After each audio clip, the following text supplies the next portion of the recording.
Okey, baik. So, sebentar ya. Untuk yang mungkin sedang, saya dapat satu WhatsApp message untuk join Sorry, thank you very much. So, saya harap anda semua dapat tengok sedikit tadi. Alright, about what is happening sebenarnya. Apa yang happening, apa yang berlaku jika kita makan sesuatu. Alright. Okay, so apa yang berlaku sebab tu kita makan sesuatu adalah begini. Kita makan seperti saya sebut tadi tu, selama ini apa yang kita rawat. Okey, saya nak ada semua fokus apa yang nak sebut Selama ni apa yang kita pergi ke klinik, apa yang berlaku adalah doktor akan pantau kita punya bacaan gula darah, betul? Dia akan cek gula darah puasa, HbA1c, betul. Dan fokus kepada rawatan nak menurunkan gula darah, ya. Itu adalah fokus teknik perubatan. Memang begitulah keadaannya. Walau bagaimanapun, kalau kita kaji balik betul-betul, okey, fokus atau kaedah rawatan untuk menurunkan kadar gula darah atau lowering blood glucose adalah sebenarnya rawatan simptomatik. Rawatan yang hanya untuk mengawal gejala sahaja, simptomatik. Walhal tidak sentuh sama sekali pada masalah root cause dia, pada akar dia. Dia punya analogi atau perumpamaan dia kan, saya boleh sebutkan begini. Okey, nombor satu, saya bagi satu senario penyakit infection yang kena jangkitan. Contoh, seseorang tu kena jangkitan. Okey, jangkitan, kemudian bila kena jangkitan, alright, cause dia disebabkan oleh bakteria, nampak dekat situ kan? Jangkitan boleh disebabkan oleh bakteria ataupun virus. Okey, contoh kita ambil bakteria. Lepas tu treatment dia apa? Rawatannya doktor biasa akan bagi antibiotics. Betul? Gejala dia apa? Simptom dia apa? Biasanya demam, contoh, fever. Okey? Ubat dia apa? Treatment dia apa? Biasanya doktor akan bagi antibiotik dalam bentuk acetaminophen, contohlah, kan? So kalau tengok gambar rajah ni, analogi ni, okey. Kalau teknik rawatan sekarang, dia akan fokus kepada simptom, iaitu demam, fever. Okey, tetapi dia tidak fokus kepada cause, kepada root cause ni, disebabkan oleh bakteria. Contoh. So, apakah yang menyebabkan gula tinggi dalam darah? Sebenarnya ada kaitan dengan masalah diet kita yang tinggi dengan karbohidrat dan juga insulin yang terlalu tinggi. Bila diet tinggi yang dengan karbohidrat, insulin akan tinggi, gula darah akan tinggi, dan ini akan menyebabkan kerintangan insulin. Kerintangan insulin akan menyebabkan apa? Menyebabkan kencing manis. So kalau kita tak fokus untuk rawat akar dia, root cause dia, sampai bila-bila lah, anda terpaksa makan ubat, dan sampai bila-bila tidak akan pulih, dan saban tahun akan lebih develop all the side effects, all the komplikasi-komplikasi daripada penyakit tersebut.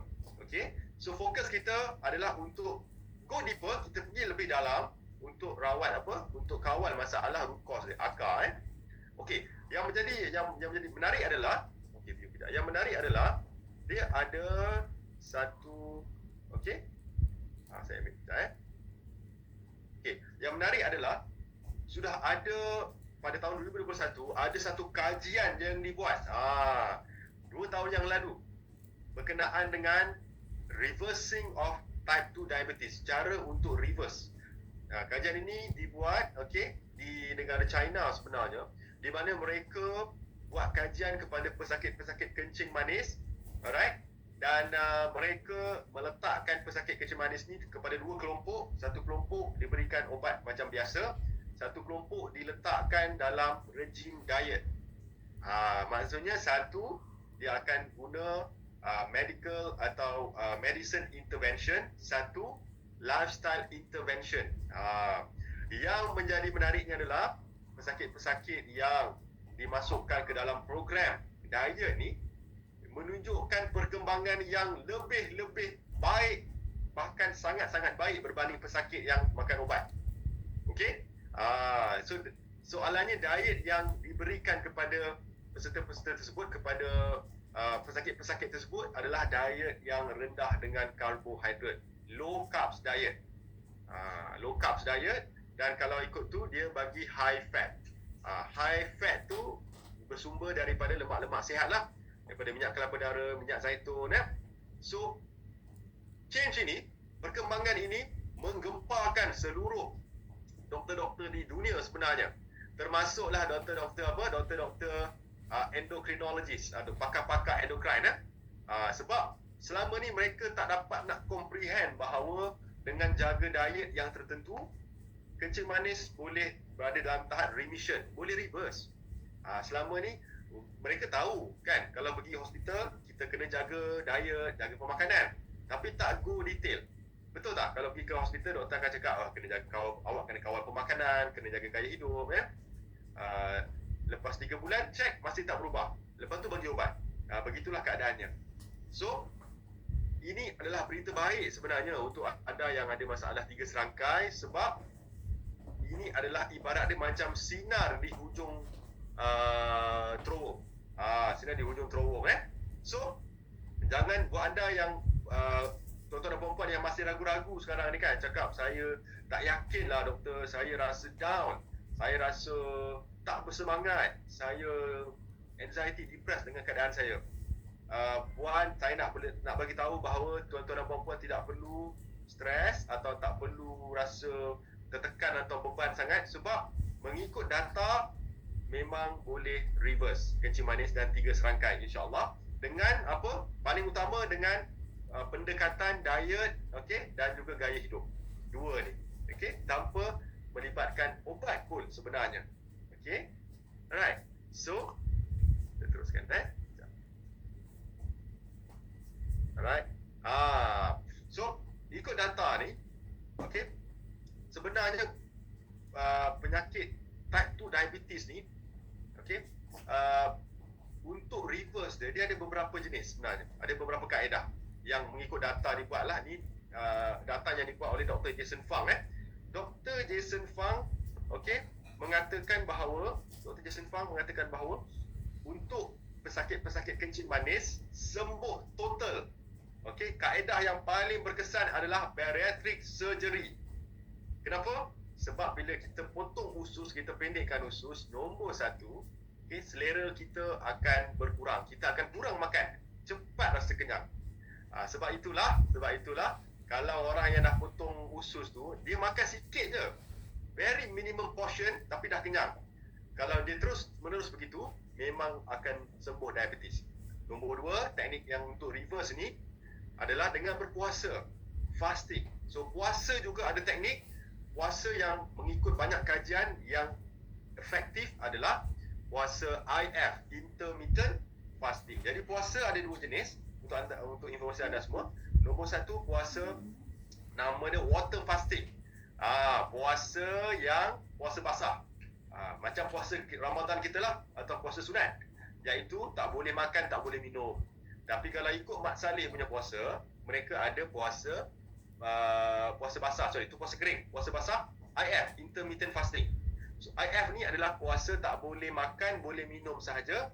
Minimum kena dapat 16 jam. Lebih baik kalau dapat lebih pada 20 jam. Saya akan ajar nanti di hujung acara ni, insyaAllah, di hujung webinar ni, insyaAllah. Teknik reversal nombor 3 adalah diet kena very low carbs diet. Kenapa very low carbs diet? Sebab kita dah sentuh tadi bahawa apa sahaja yang trigger organ pankreas untuk menghasilkan insulin, kita kena kawal. Kebetulan ikut data, karbohidrat inilah yang menyebabkan insulin tinggi dalam badan. Sebab tu kita nak kawal insulin, kita kena kawal pengambilan karbohidrat dalam diet kita. Sebab itu saya akan cerita nanti diet dia macam mana. Fokusnya low carbs diet, low carbs diet. So ni 3 dia. So kalau anda ada beberapa artis-artis sebenarnya dia dah buat dah bariatric surgery ni, kan? Ada banyak artis yang terkenal. Kalau anda perasan dulu mereka agak gempal, tapi sekarang badan mereka maintain kurus je. Kemungkinan mereka dah buat bariatric surgery lah. Tapi bariatric surgery ni, potong usus ni is a major op, iaitu risikonya tinggi lah. Tapi dari sudut keberkesanan dia memanglah. Lepas tu, so kalau anda tak nak buat bariatric surgery, yang saya tak galakkan pun, anda boleh fokus buat dua ni. Fasting, puasa dan juga diet anda fokus kepada low carbs. Okey. Yang menariknya apa ikut data, okey, kalau mereka-mereka pesakit-pesakit kencing manis yang mengambil insulin, contoh kan, katakan doktor dah pantau 3-6 bulan masih tak kawal, dia bagi insulin sama ada subkat Actrapid atau Insulatard, short acting atau long acting nama dia kan, tak kisah berapa unit macam tu. Kalau ikut data, mereka yang ambil insulin sebenarnya memperburukkan lagi keadaan kencing manis dia. Sebab apa? Dia ada sebab. Sebab kita dah tahu tadi bahawa antara penyebab kencing manis apa dia? Sugar toxicity, insulin toxicity. So kalau kita dah tahu insulin yang berlebihan menyebabkan toxicity, kenapa kita kena ambil lagi insulin yang daripada luaran?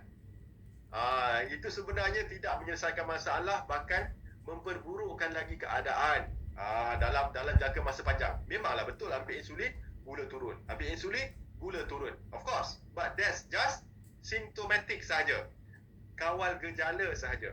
Tetapi di dasarnya, di bawah laut tadi tu, kan, iceberg bawah laut tu, semakin banyak masalah-masalah yang akan berlaku bila kita ambil insulin. Nombor satu. Nombor dua, kalau ikut data, pengambilan obat-obatan untuk menurunkan gula juga menyebabkan worsening type 2 diabetes, menyebabkan lebih memperburukkan lagi keadaan. Dan sebenarnya keadaan ini anda boleh lihat sendiri, betul? Kalau anda, tuan-tuan dan puan-puan yang sedang menonton webinar ni, sedang ambil ubat kan, perasan tak?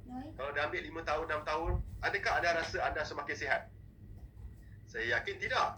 Sebab rata-rata pesakit, lagi banyak ubat dia ambil, lagi lama, lagi banyak masalah-masalah komplikasi. Betul? Betul ke betul? Betul kan? So, ini menunjukkan bahawa kaedah ini tidaklah begitu berkesan dan tidaklah begitu, sebab kata orang, memberi manfaat yang betul-betul baik kepada pesakit. Lepas tu lagi satu apa dia? Yang direkomendasikan oleh pakar-pakar pemakanan, dietitian seluruh dunia adalah low fat diet. Makan kena kurangkan lemak ya, puan. Kan, kena kurangkan kolesterol. Sebab kalau kolesterol tinggi, jantung boleh tersumbat, nanti kena sakit jantung. Itu adalah naratif yang diberikan, yang di brainwash selama ni. Walau bagaimanapun data mengatakan sebaliknya. Okey, mereka yang kerap ambil lemak, yang mengamalkan low fat diet ni, rupa-rupanya ada satu kajian dibuat, ada banyak kajian dibuat pun di luar negara. Rupa-rupanya kadar mereka yang mengamalkan low fat diet tu lebih tinggi kena sakit jantung berbanding dengan yang ambil high fat diet. Tapi high fat ni high fat lemak sihat, bukan lemak yang tidak sihat. So data yang terkini menunjukkan sebaliknya. Sebab itu saya selalu cakap, jangan takut makan lemak sihat. Jangan takut makan lemak sihat. Okay? So lemak tu bukan lemak yang semua lemak, lemak sihat. Minyak kelapa darah, minyak zaitun, minyak kelapa sawit, red palm oil, minyak avocado, kan, minyak avocado sauda lain lah. So semua minyak tu sihat. Alright. So ini konsep dia. Okay. Ini adalah gambaran gambaran macam mana rupa sel kita kalau berlakunya masalah apa? Masalah insulin resistance. So wanita yang berbadan gempal itu ibaratnya adalah insulin. Fat itu, luggage itu adalah sel kita. Pakaian yang di dalam itu adalah glukos. So sel kita ada kapasiti untuk menerima gula ni. So apa yang berlaku kalau misalkan insulin tu terlalu berlebihan dalam badan kita, sebab kita seringkali makan terlalu banyak makanan tinggi karbohidrat kan, banyak sangat makan nasi 3-4 pinggan. Beginilah keadaan dia. Nak tolak masuk gula ke dalam sel, tak boleh. Nak tolak lagi tak boleh. Dah tak boleh nak sumbat dah pun glukos ke dalam sel. Jadi lama kelamaan sel akan rosak. Apa yang berlaku kalau kita buat macam ni dekat beg kita? Lama-lama beg kita, dia punya zip akan meretas, betul? Zipnya akan rosak kan. Lepas tu dah tak boleh pakai dah lah beg ni. Begitulah lebih kurang perumpamaan sel kita kalau terlalu tinggi dengan insulin dan terlalu tinggi dengan gula. Ya. Antara lain perumpamaan ini cukup bagus. So ini adalah analogi yang bagus juga. Anda nampak dekat situ gambar rajah sel adalah train tersebut. Train adalah sel, lepas tu insulin tu adalah pegawai-pegawai yang jaga tu. Tapi anda nampak dekat situ berantung panjang glukos tu. Gula berantung panjang nak masuk ke dalam sel, nak masuk ke dalam gerabak train tersebut. Jadi insulin kerja dia akan buat kerja dia lah. Dia akan cuba sumbat selagi boleh. Kan? Jadi sebenarnya inilah keadaan yang nama dia hyperinsulinemia. Terlebih insulin, terlebih glukos, hyperinsulinemia, dan juga gula yang terlalu tinggi. Okay? Alright. Okay, so kita go to technical sekarang. Kalau ada soalan, boleh ajukan di ruang chat nanti. Saya akan jawab satu persatu. Tak ada masalah. Okay, we are open. Cuma, this is very important untuk kita kena pasti. Alright, so kita pergi ke penyakit kita yang pertama. 3 serangkai, saya mulakan dengan blood pressure, tekanan darah. Blood pressure, tekanan darah ni, okay, adalah satu keadaan penyakit di mana kita punya bacaan gula, bacaan tekanan darah bahagian atas, nama dia systolic, bawah dia diastolic. Okay, so systolic ni apa dia? Jantung kita dia akan pump, dia akan pump, dia relax, dia akan pump, dia relax, dia akan pump, dia relax. Okay, so systolic ni bila jantung kita akan pump, akan mengecut, okay, dan untuk pompa, untuk pumpkan darah ke seluruh bahagian badan kita. Lepas tu dia akan relax balik, darah tu pula akan mengalir balik ke dalam satu sistem. Sebab tu dia dinamakan sistem kardiovaskular, adalah sistem. Okey. So sebelum tahun 1993, ini adalah parameter normal. Tahun 1993, bacaan normal untuk tekanan darah adalah untuk seseorang itu dianggap pesakit tekanan darah, high blood pressure patient, hypertension patient, adalah 160/100. Boleh nampak kan? Tinggi je. Jadi sebelum tu 160/100 masih dianggap normal. Kalau di atas baru ada masalah. Okey, lepas tu seiring perkembangan zaman, di atas tahun 1993, bacaan berubah. Bacaan berubah kepada 140/90 yang tidak normal. Okey, 120/80 adalah yang normal. Okey. Tetapi ada tapi dia kan. Ada satu kajian yang dibuat oleh Cochrane paper. Cochrane ni adalah satu profesor. Nama dia Sir Arthur Cochrane. Tahun 2012, kajian ni sebenarnya menggemparkan satu dunia juga, doktor-doktor. Sebab okey, yang menjadikan mereka pelik adalah, ikut kajian ni mereka mendapati bahawa pesakit-pesakit kencing manis dan darah tinggi yang juga ada kolesterol yang ambil ubat dengan disiplin, ikut kajian ni 73% daripada kelompok pesakit ini, okey, akan meninggal atau akan lebih tinggi risiko untuk mati. Dan bahkan ikut data mereka meninggal dengan lebih cepat berbanding pesakit-pesakit yang tidak ambil ubat. Dan bacaan darah mereka adalah 160/100 tahun 2012 ni.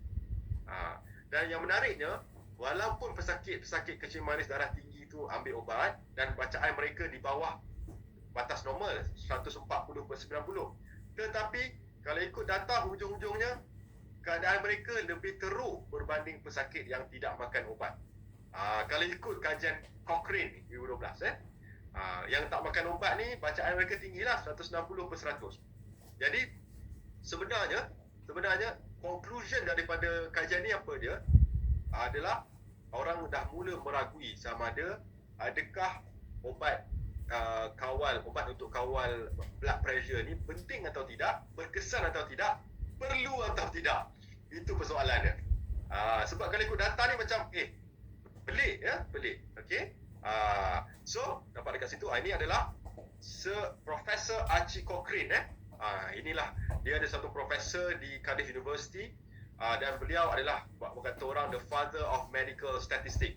Antara semua jurnal-jurnal dekat dunia ni perubatan, beliau lah antara yang betul-betul menetapkan penanda aras, menetapkan sistem supaya setiap data, setiap kajian tu dibuat dengan lengkap, okey, dan berstruktur, berstructure.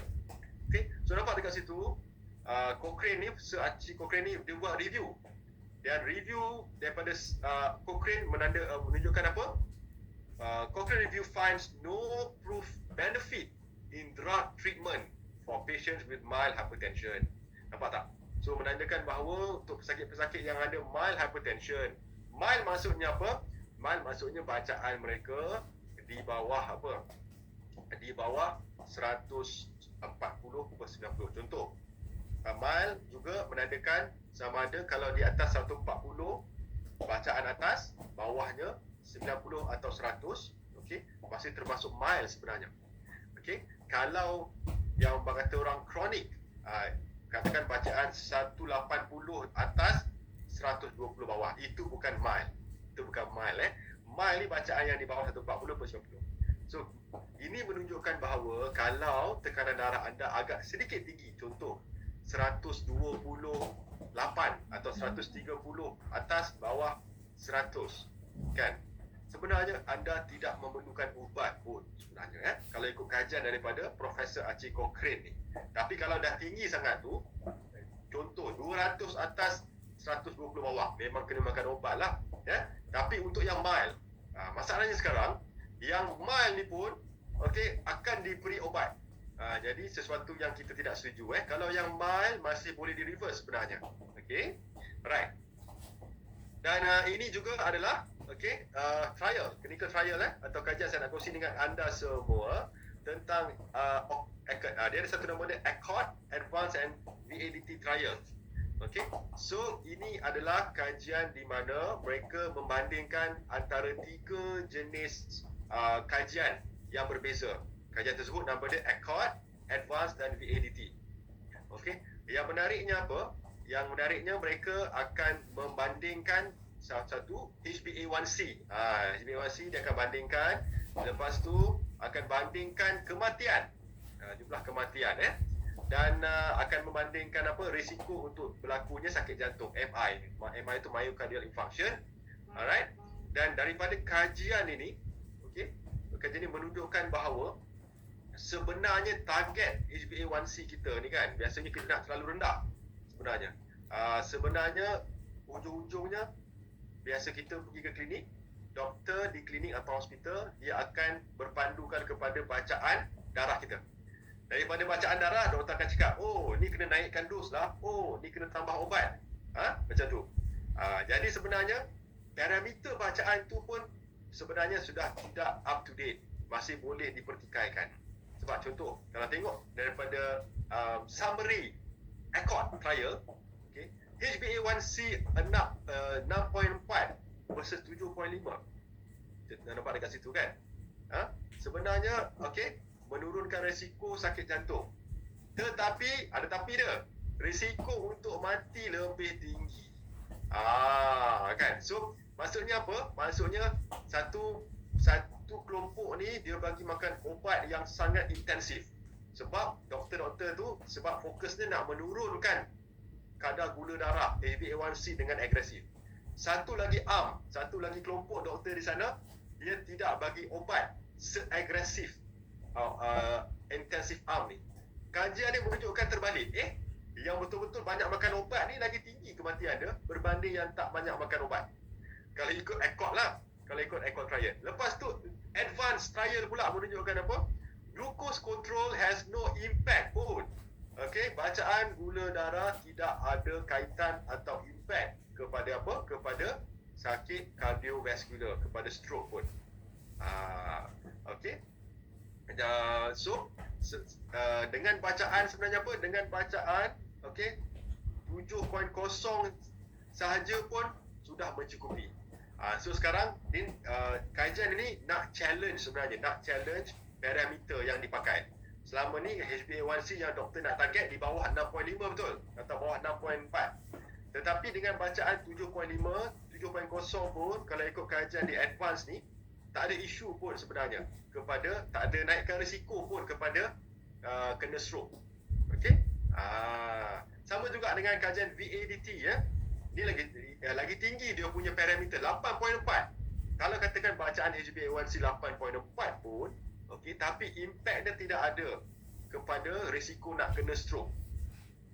Kajian ini agak teknikal, tapi secara umum ni apa saya nak sampaikan kepada tuan-tuan dan puan-puan bahawa okey, kita kena fokus kepada respon badan kita. Kita kena cakna kepada respon badan kita, signal-signal yang badan kita berikan kepada kita. Bukan fokus kepada nombor-nombor di kertas ni, bukan fokus kepada nombor-nombor bacaan gula darah semua kat kertas ni. Sebab kita kena treat the patients, bukan treat the numbers. Itu istilah biasa doktor pakai lah, kan? So untuk anda di rumah sana, katakan anda dah kawal. Nanti ni penting sebab apa? Konsep ni penting sebab nanti bila anda dah melalui proses jaga diet, lepas tu jaga gaya hidup, kan, urus stres, anda akan dapati akan rasa lebih sihat. Macam tu kan, akan rasa lebih sihat, lebih bertenaga, kan. Tiba-tiba ambil blood test, doktor cakap tak cukup bagus ni, I nak bagi you ubat. Jadi dekat situ ada konflik. Anda rasa badan anda dah sihat, tetapi sebab apa kena tambah ubat ni? So anda boleh, sebab kata orang, bukan challenge lah, bukan nak cakap challenge doktor tu, tapi anda boleh, dah ada ilmu dah, anda mungkin boleh berbincang dengan doktor yang merawat anda dan cakap, doktor, tapi saya rasa lebih sihat, kan, kenapa nak kena tambah ubat? Macam tu. Sebab saya dah disiplin jaga diet, dah disiplin jaga gaya hidup. Adakah perlu nak tambah ubat ni doktor? Cuba bincang dengan doktor anda, okey? Sebab fokus kita nak sembuh, kalau boleh tak nak tergantung pada obat-obatan. Sebab obat-obatan ni semuanya ada unsur-unsur kimia yang boleh merosakkan organ-organ dalam badan, seperti merosakkan buah pinggang, rosak hati, ya. Okey? So kalau anda tak faham tak apa, nanti boleh ajukan soalan di ruang chat ya, tak ada masalah. Okey. Ini agak teknikal tapi jangan risau saya cuba okey sikit. Okey. So ini adalah ACORD trial yang saya sebut tadi tu. Okey. Nampak dekat situ kan? ACORD trial dibuat pada tahun 2008 menunjukkan bahawa apa? Menunjukkan bahawa pesakit-pesakit yang dirawat oleh doktor untuk mencapai target bacaan gula HbA1c di bawah 6 kan? Di bawah 6. Satu. Lepas tu bacaan gula bawah 8.3. Okey. Mendapati bahawa kelompok pesakit ni 22% lebih tinggi dari kadar kematian dia. Padahal sepatutnya kalau dah bagi banyak ubat, dah kawal gula, lebih kurang yang meninggal kan? Tapi sebaliknya.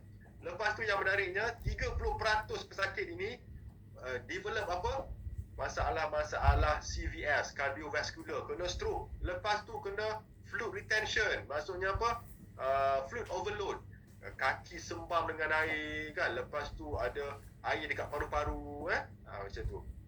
Walhal kelompok pesakit yang targetnya bawah 8% kan, lebih sihat dan lebih kurang kadar kematian.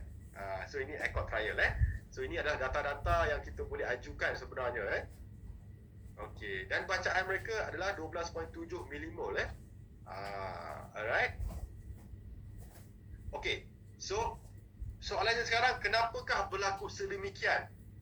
Okey, saya nak anda buka sedikit. Jawapannya ada pada dua gambar ini. Okey, dua gambar ini adalah jawapan kenapalah pesakit-pesakit semakin tinggi sekarang, semakin tidak terkawal dan semakin kurang sihat. Nombor satu, obat-obatan dan industri health ni, industri kesihatan ni adalah satu bisnes. Okey, adalah satu bisnes kesihatan Sebab itulah ianya adalah satu industri dan ada banyak pihak-pihak berkepentingan untuk apa? Untuk menjual, untuk mendapat keuntungan. Saya bukan nak tuduh apa-apa pun, tapi inilah realitinya, supaya anda terbuka sikit minda dan berfikir sedikit kritikal. Macam tu Okey? Jadi sekarang soalannya, what to do? Apa yang perlu saya buat? Betul? Macam tu kan? Apa yang perlu saya buat sekarang? Okey? Apa yang perlu anda buat sekarang adalah, okey? Let's go to the step. Okey, kita pergi step dia What is the next step? Soalan dia. So anda kena faham bahawa nak kawal gula ni atau nak kawal kencing manis, darah tinggi, kolesterol ni, dia ibarat seperti kita nak kawal orkestra. Dia ada orkestra yang tersendiri. Nampak dekat situ, orkestra setiap ada yang main biola, ada yang main drum kan, ada yang main violin, ada yang main apa lagi tu, semua alat-alat tu. So beginilah keadaan dia. Ada orkestranya yang tersendiri, ya. So orkestra 3 serangkai ni kita boleh apa nama tu simpulkan kepada 5 bahagian. Okey, cara nak kawal 3 serangkai ni, inilah ada strategi dia. Nombor 1, 5% datang daripada diet kita. Nampak kat situ kan? Diet tak nak kenalah dijaga. Sebab kalau kita bagi obat yang secanggih mana pun, suplemen yang sehebat mana pun, tapi pemakanan tak jaga, dia tidak jalan, dia tidak jadi. Okay, so diet 50%. Diet jenis apa saya akan ajar nanti. 10% sunlight daripada sinaran matahari, 10% exercise, okay, 10% daripada pollution atau daripada kita punya faktor-faktor luaran, eksternal, 10% tidur. Tidur pun penting tuan-tuan dan puan-puan. Saya akan ajar nanti berapa lama nak tidur ni. Dan 10% stres, faktor dalaman. Okay, so konsep 3 serangkai ni adalah konsep untuk kawal kencing manis secara alami. Anda kena fahami konsep 5 ni. Okay, so inilah orkestra dia. Alright. Dan ini adalah juga kaitan antara kencing manis, darah tinggi dan kolesterol. Sebab dia tidak akan ada satu rangkai saja. Biasanya kalau orang ada kencing manis, dia akan ada high blood pressure. Lepas tu dia akan ada masalah kolesterol. Kemudian dia akan kolesterol tinggi menyebabkan gula darah bertambah tinggi. Jadi ianya adalah seperti rantaian-rantaian yang tidak akan kunjung selesai kalau kita tak lakukan sesuatu, ya. Okey. Tapi jangan risau, masih ada sinar di hujung terowong. Dan kerana apa? Kerana hari ini saya nak ajar anda semua bagaimanakah caranya. Okey? Don't worry, jangan down, jangan patah semangat. Harapan masih ada sebab kita kena sentiasa pegang pada janji Allah. Setiap penyakit ada obat dia. Bukan kata kita, bukan kata manusia, kata pencipta kita. Setiap penyakit ada obat dia. Okey? Janji Allah. Jadi tugas kita adalah bukan fokus kepada penyakit tersebut, kita fokus kepada rawatan, fokus kepada ikhtiar untuk cari jalan sembuh. Okey? Salah satunya adalah dengan menaikkan ilmu anda, menambahkan ilmu. Okey? Alright. So, kita pergi ke first protokol. First protokol ni protokol yang digunakan untuk reverse. Tapi protokol ni hanya dia ada beberapa dia punya syarat-syarat dia. Okey, untuk mereka yang pesakit kencing manis yang di bawah 10 tahun, nombor 1 So, diet protokol untuk reverse 3 serangkai ni, ini adalah syarat-syarat dia. Nombor 1, anda kena pesakit yang kurang pada 10 tahun. Nombor 2, yang tidak sedang ambil insulin. Nombor 3, tidak ada masalah buah pinggang lagi.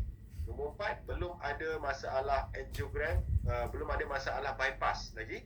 Nombor 5, belum pernah ada sejarah sakit jantung atau stroke. Sebab saya nak ajar anda protokol yang simple ni. Okey, yang mild, untuk sakit yang mild dahulu. Okey. Now, okey, saya nak bagi dia nama dia cabaran 3 hari Cabaran 3 hari ni adalah untuk mereka yang ada masalah high blood pressure, kolesterol dan kencing manis. Anda boleh hentikan semua ubat. Nampak macam dengar macam ganas kan? Boleh sebenarnya. Tapi dengan syarat anda memenuhi kriteria tadi tu. Okey, caranya very simple. Anda kena pegang nombor 250.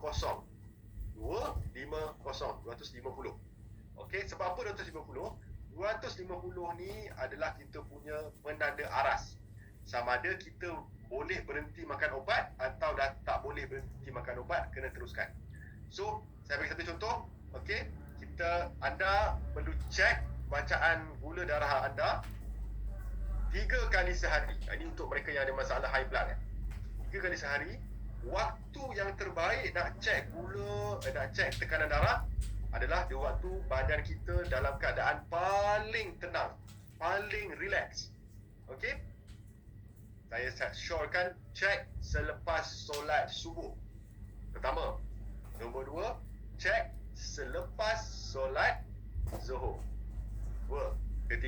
selepas solat Isyak. 3 ni. Okey, ini untuk tekanan darah. Dan sebenarnya untuk cek gula darah pun boleh untuk yang permulaan kalau nak close monitoring, kan, nak pastikan ada kesan ke tidak. Sebab apa penting? Sebab kena ingat, bila kita solat, lepas solat kita berada dalam keadaan yang paling relax.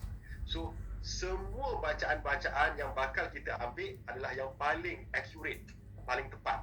Ini kalau kita ambil lepas marah anak, lepas bergaduh dengan suami atau isteri contoh dia, memang naiklah blood pressure tu. Sebab stres ni dia bukan naikkan tekanan darah je, gula pun jadi tinggi. Stres ni bukan sekadar tekanan darah naik, gula darah pun tinggi. Kalau tak percaya, cuba tuan-tuan puan-puan lepas bergaduh dengan sesiapa lah, kan, cuba ambil glukometer tu, cek gula, naik gula tu. Sebab apa? Sebab bila kita stres, hormon badan kita akan meningkat, hormon stres, hormon kortisol. Hormon kortisol ni hormon steroid. Efek dia sama macam obat steroid kita ambil. So semua steroid menaikkan gula darah. Okey? So sama. So the best time anda cek selepas solat subuh, selepas solat zuhur, selepas solat Isyak. 3 ni. Okey, untuk bacaan. Okey, parameter dia apa? Bacaan dia, kalau misalkan bacaan atas 140 dan bawah 90. Okey, ada campurkan bacaan atas dan bacaan bawah. Okey, kalau contoh, jika bacaan di bawah 250 bererti normal. Contoh, kan, nampak ada dekat situ 230, kan, contoh. Kalau atas 140, bawah 90, hasilnya adalah 230. Jadi di bawah 250 bermaksud bacaan ni normal, tak perlu makan ubat. Okey. Kolesterol pula macam mana? Kolesterol, kalau kita punya parameter pun sama juga, 250 mg per desiliter.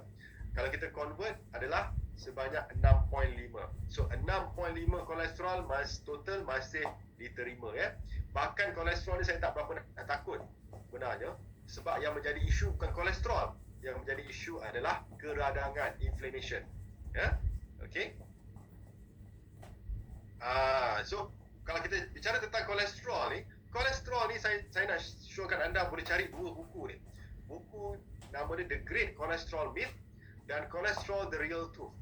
So dua doktor ni, Dr. Johnny Bowden dan Stephen Sinatra, lepas Dr. Sandra Cabot ni, dia buat kajian pasal kolesterol. Rupa-rupanya daripada kajian doktor-doktor di luar negara ni mendapati obat kolesterol statin ni mendatangkan lebih banyak mudarat berbanding manfaat mengikut kajian mereka. Okey? Sebab tu dia tulis situ, why lowering your cholesterol would prevent heart disease, dan cara macam mana kita tak perlu makan ubat statin. Sebab macam ni, kolesterol ni, untuk anda punya pengetahuan umum, untuk pengetahuan umum anda, kolesterol ni adalah satu bahan yang diperlukan oleh badan. Kenapa penting? Nombor satu, fungsi kolesterol adalah struktur sel badan kita ni, lapisan luar dinding tu, membran, kan, sel kita tu adalah kolesterol, bilayer phospholipid nama dia. So kalau kita tak cukup kolesterol, bayangkan apa jadi? Sel-sel kita punya dinding tu tidak akan kukuh. Jadi senanglah nak rosak. Satu. Nombor dua, kolesterol diperlukan untuk membuat semua hormon-hormon dalam badan. So kalau kita terlalu nak turunkan kolesterol, bayangkan apa jadi? Ada risiko efek kepada hormon-hormon dalam badan. Ada risiko berlakunya ketidakstabilan hormon. Okey. Nombor tiga, 60% hingga 70% sel otak kita adalah kolesterol. So kalau kita terlalu turunkan kolesterol, risiko untuk otak kita tidak sihat semakin tinggi. Contoh, penyakit-penyakit macam stroke, macam Alzheimer, macam Parkinson, dementia, nyanyuk, cepat lupa, lebih mudah kita kena kalau kita terlalu nak turunkan sangat kolesterol. Lebih lagi kalau kita guna obat kolesterol, statin tu. Sebab tu saya tak berapa nak sarankan, kalau anda ada kolesterol, ambil obat statin ni secara jangka masa panjang lah. Tetapi bukanlah kita nak anti, kalau diperlukan untuk awal tak apa. Tapi bila dah jaga diet, tak perlu dah sebenarnya obat-obat statin ni, kalau ikut pendapat, dan banyak kajian-kajian dibuat Okey. Kita check ni satu kajian. Okey, itu tadi adalah apa? Tadi adalah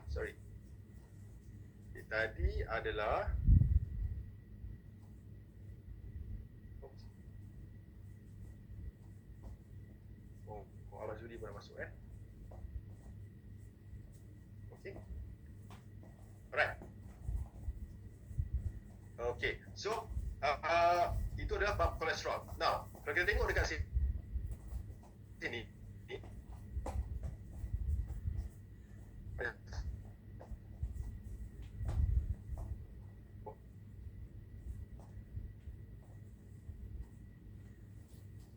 kejap kita ada sedikit technical problem clear?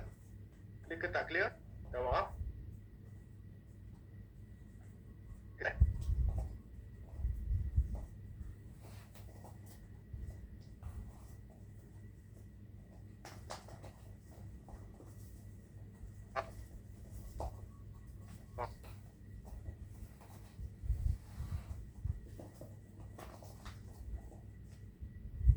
Okey. Baik. So kita teruskan tentang protokol untuk bacaan gula darah pula Okey, bacaan gula darah edition tahun 2018. So sama juga konsep dia, kita pegang kepada nombor 250. 250. Okey. So 250, cara dia untuk anda cek adalah anda cek di waktu pagi setelah solat subuh. Setelah solat subuh setelah solat subuh ni, okey, anda cek. Lepas tu anda cek 2 jam selepas waktu makan. Iaitu mungkin anda makan pukul berapa? Mungkin makan dalam pukul 1 macam tu. Anda cek lah lepas solat Zuhur pukul 2, tapi pastikan kurang-kurang 2 jam. Anda campur gula darah puasa dan bacaan lepas makan 2 jam, bahagi 2. Okey, kalau bacaannya di bawah 250 bererti normal. Atau di bawah 13.9. 250 tu miligram per desiliter. Tapi kalau ikut glukometer, dia gunakan unit milimol per liter. So 13.9. So kita bagi contoh. Misalkan bacaan anda 8.0 selepas solat subuh puasa Kemudian 2 jam lepas makan 11. So 11 campur 8 berapa? 19. Kita bagi 2, 19, dapat 9.5. So 9.5 di bawah 13.9. Berarti normal, tidak perlu makan obat. Macam tu Berarti normal. Ada lagi yang nak ambil lambat tak apa. Okey, berarti normal, tidak perlu makan obat Okey. So ini adalah guideline yang anda boleh guna pakai sebenarnya untuk check. Okey, kalau misalkan anda seseorang yang ada bajet, saya sarankan anda juga boleh cari continuous glucose monitoring, CGM. Dia ada device sekarang, dia check gula darah di bawah kulit. Dia tak payah nak prick pun. Ada sekarang di farmasi, anda minta saja continuous glucose monitoring. Dia ada satu alat, dia letak dekat bawah, dekat atas kulit tu, dan anda dapat check berapa bacaan anda setiap 10 saat, setiap 10 minit boleh dan dia akan pancarkan ke anda punya app yang ada di handphone. Itu canggih punya lah. Tapi bacaan tu tak berapa tepat lah. Lebih tepat kalau ambil darah. Kalau anda tak nak cucuk sendiri, beli mesin tu, continuous glucose monitoring. Okey, so konsep dia, bacaan anda kena pegang 250 atau 13.9. Misalkan kalau anda dapat bacaan bawah pada 13.9, bila guna formula gula darah puasa campur dengan 2 jam lepas makan dibagi 2, berarti anda normal sebenarnya, tak perlu makan. Okey, ini cabaran 3 hari Okey. Alright, so ini saya nak bagi anda sedikit pemahaman tentang cara macam mana glukos level bertindak dan seiringan dengan insulin. Di situ kita makan breakfast. Biasa kita makan pukul 8, nampak dekat bawah sekali tu breakfast breakfast. Lepas tu kita nampak yang warna biru tu adalah kadar insulin blood level. Dia naik tinggi waktu pagi kan. Okey, sebenarnya waktu pagi gula kita akan tinggi sebab dia ada nama dia the dawn phenomenon. Dawn phenomenon ni adalah fenomena yang fitrah, alami badan kita. Sebab badan kita ni Allah jadikan dia dah standby untuk setiap pagi dia akan naik tinggi nak bagi badan kita siap siaga untuk beraktiviti dengan bertenaga sepanjang hari. Itu Allah jadikan lah. Sebab tu orang pelik, doktor saya punya bacaan pagi-pagi tinggi, kenapa padahal saya dah jaga makan.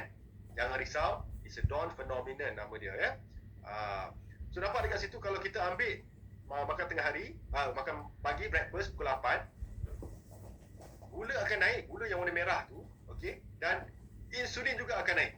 Lepas tu kita stop makan, nampak dekat situ gambar rajah, insulin turun, gula pun turun. Nampak dekat situ. Nampak dekat situ kan. Tetapi dia akan turun balik dan kita makan lunch pukul 1. Bila kita makan lunch pukul 1, dia akan naik balik, insulin, gula pun naik, dia turun balik dalam waktu sejam 2 jam macam tu. Okey? Dan dia akan stable. Lepas tu kita makan dinner, kita makan malam pula. Dia naik lagi. Gula darah naik, warna merah tu, insulin pun naik yang line warna biru tu. Dan dia akan turun balik bila kita berhenti makan. Sampailah kita tidur, dia akan turun dan stabil. So gambar rajah ini menunjukkan apa? Menunjukkan bahawa kita perlu beri ruang dan peluang untuk badan, untuk level gula dalam darah dan level insulin turun. Dengan cara apa? Dengan cara kita tak boleh janganlah makan snack, jangan snacking. Sebab kalau kita makan, contoh makan pagi dah tinggi dah tu gula darah. Lepas tu pukul 9 kita makan apa lagi? Makan Milo.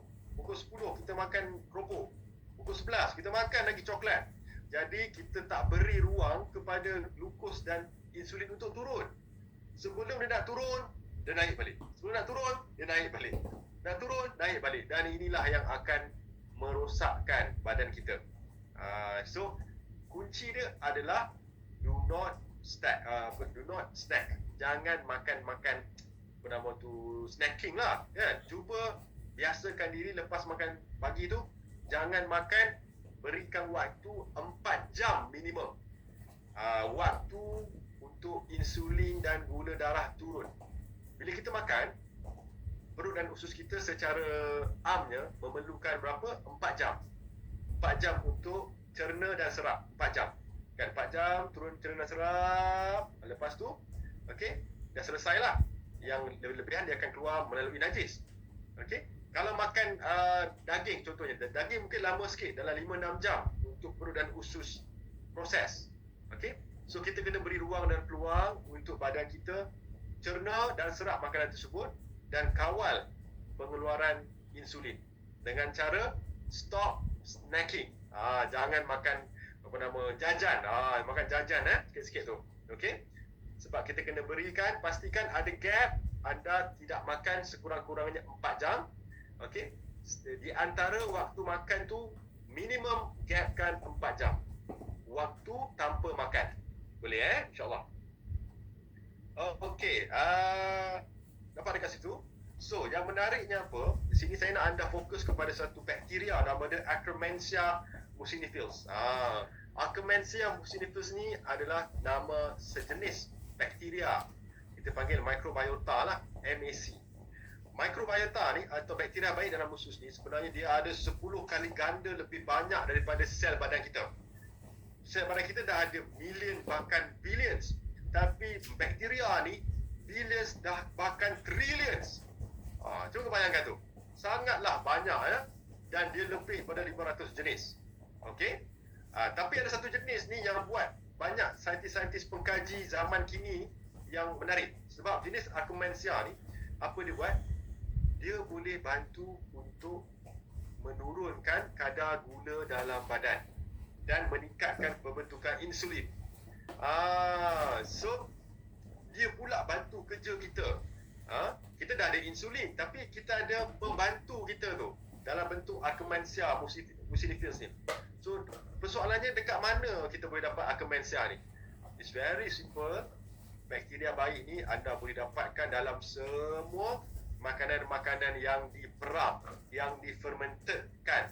Contoh kimchi, miso, natto, sauerkraut kalau yang daripada Germany tu, tempe, apa lagi tu kan, tempe, semua yang difermentkan ada Akkermansia. Kalau saya suka kombucha pun bagus probiotics, ini termasuk dalam probiotics.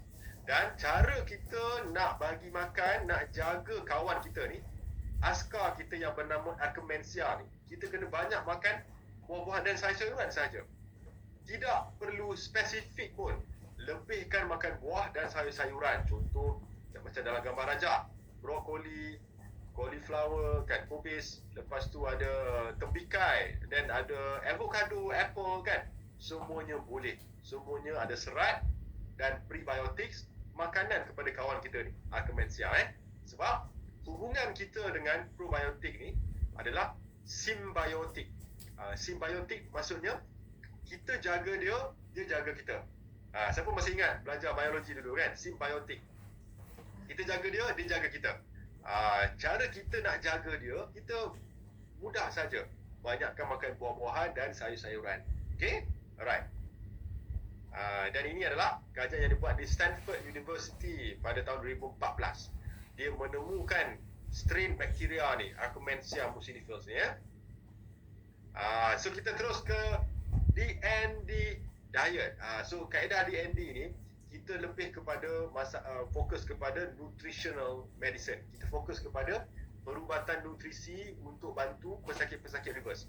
So kalau ikut kaedah DND, dia ada beberapa jenis makanan yang bersifat racun yang termasuk dalam non-living food, yang tidak hidup dan tidak menghidupkan.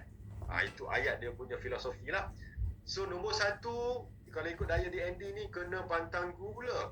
Sebab gula ni adalah racun. Simple as that, kan?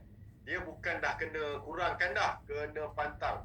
Okay, walaupun nanti token gula kat Malaysia ni marah, tetapi anda kena bulatkan tekad untuk pantang gula. Sebab gula ni adalah racun Gula menyebabkan gula darah tinggi, menyebabkan kerintangan insulin, menyebabkan kerosakan sel, menyebabkan pertambahan kolesterol, menyebabkan hati berlemak. Banyak mudarat yang disebabkan oleh gula. Nombor satu. Nombor dua, anda kena pantang susu haiwan. Sebab susu haiwan ni yang moden ni dipenuhi dengan apa? Hormon dan antibiotics. Sebab itulah tidak sihat tidak sihat. Dan yang paling agak mengkhawatirkan adalah terdapat growth hormones dan antibiotics.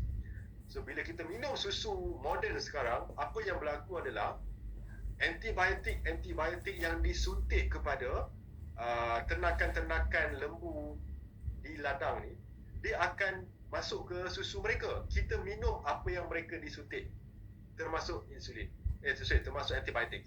So ada risiko bahawa kalau kita jenis yang kuat makan susu, kita juga akan berlaku masalah antibiotic resistance. Nanti bila kita dah meningkat usia kan, ada banyak antibiotik tu kita tak serasi dah. Sebab kita dah dapat antibiotik daripada susu lembu. Satu. Nombor dua, growth hormones. Growth hormones ni sesuai dengan nama dia, dia membesarkan. So dalam susu ni ada growth hormones yang disuntik juga. Dia boleh menyebabkan masalah-masalah pembesaran sel-sel yang normal jadi tak normal.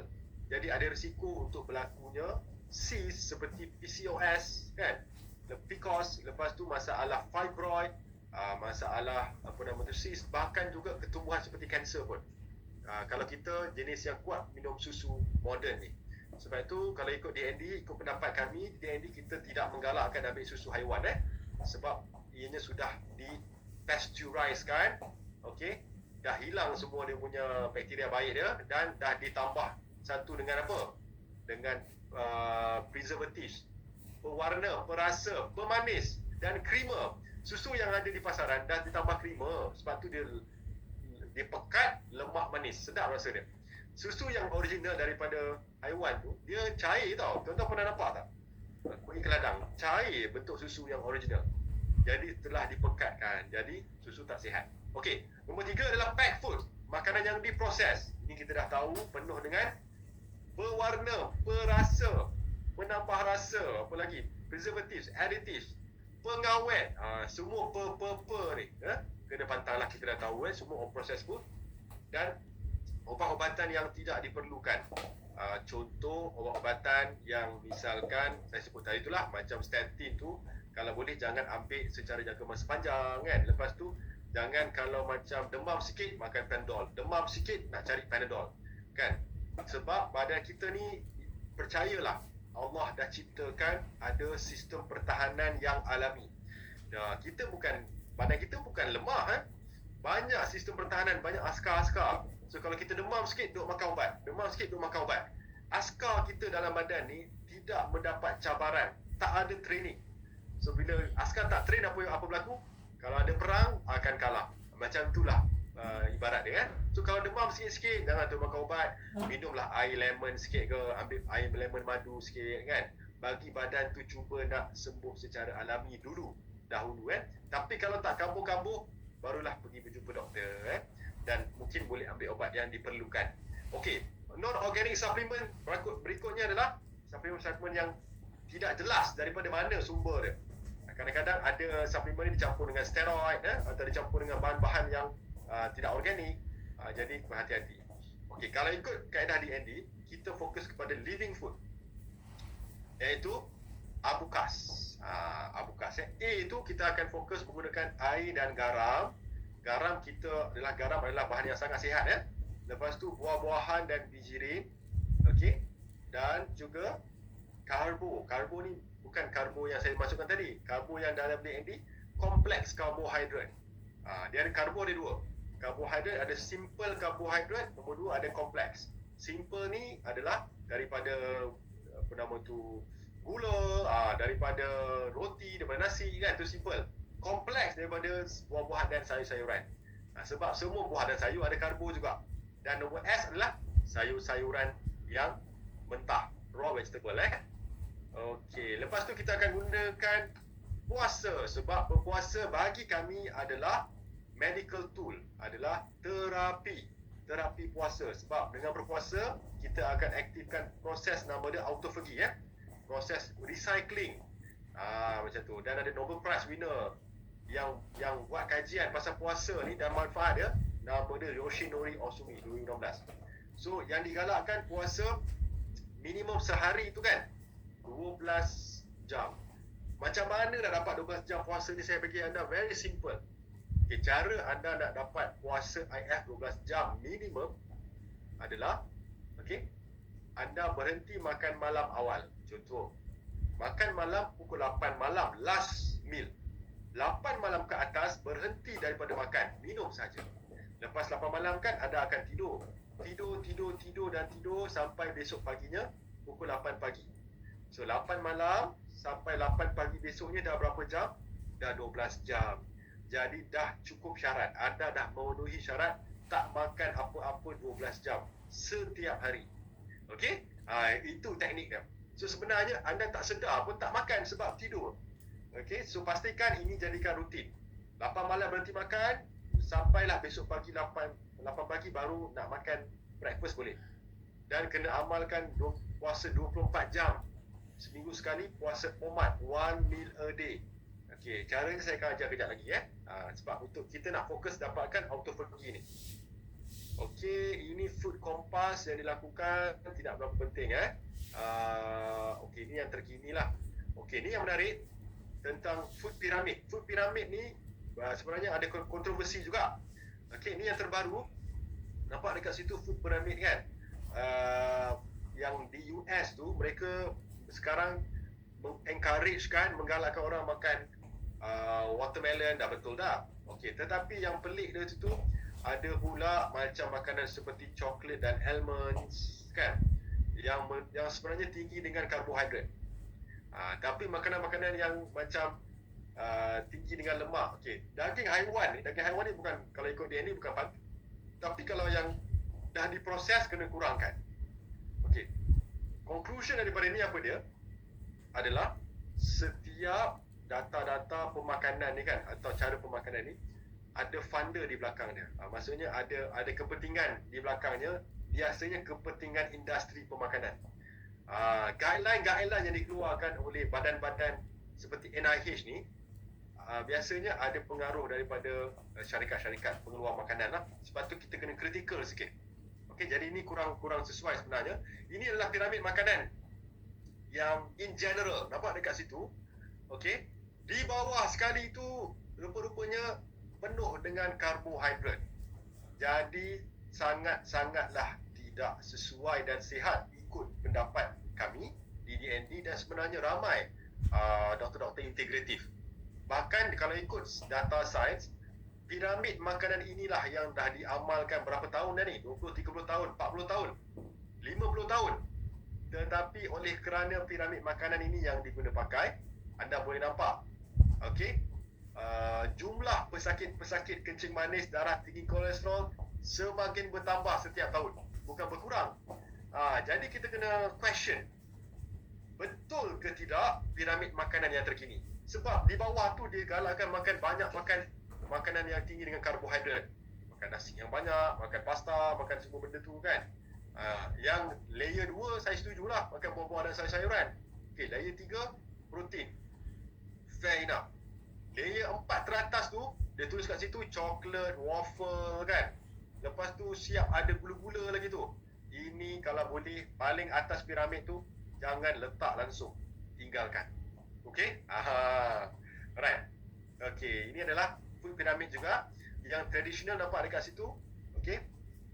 Bawah di bahagian paling bawah mereka menggalakkan karbohidrat. Kemudian layer kedua sayur dan buah-buahan. Layer ketiga daripada bawah dairy dan poultry protein.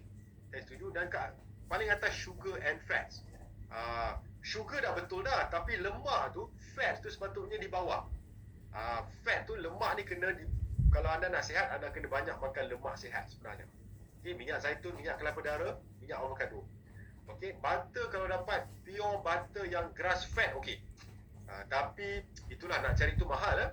So yang baru punya piramid makanan dinamakan nutritionally improved. Nampak dekat situ fokus kepada leafy greens, legumes dan nuts and seed. Macam tu So sangat bagus sebenarnya. Okey. Layer 2 ada sayur-sayuran dan fruits. Ketiga ada poultry, keempat dairy. Atas sekali meat, flour and sugar. Okey, ini memang kalau terpaksa lah. Okey, sugar pun kalau ikut yang betul-betul kena cari yang gula yang lebih sihat. Stevia ke lah, kantor, molasses Okey. Right. So ini adalah DND diet reversal. So konsep dia sama, kita akan go through one by one. Diet yang fokus kita adalah diet DND ni, dia banyak fokus kepada diet rendah dengan karbohidrat, moderate in protein, moderate in fat. Rendah karbo, sederhana dalam protein, sederhana dalam fat.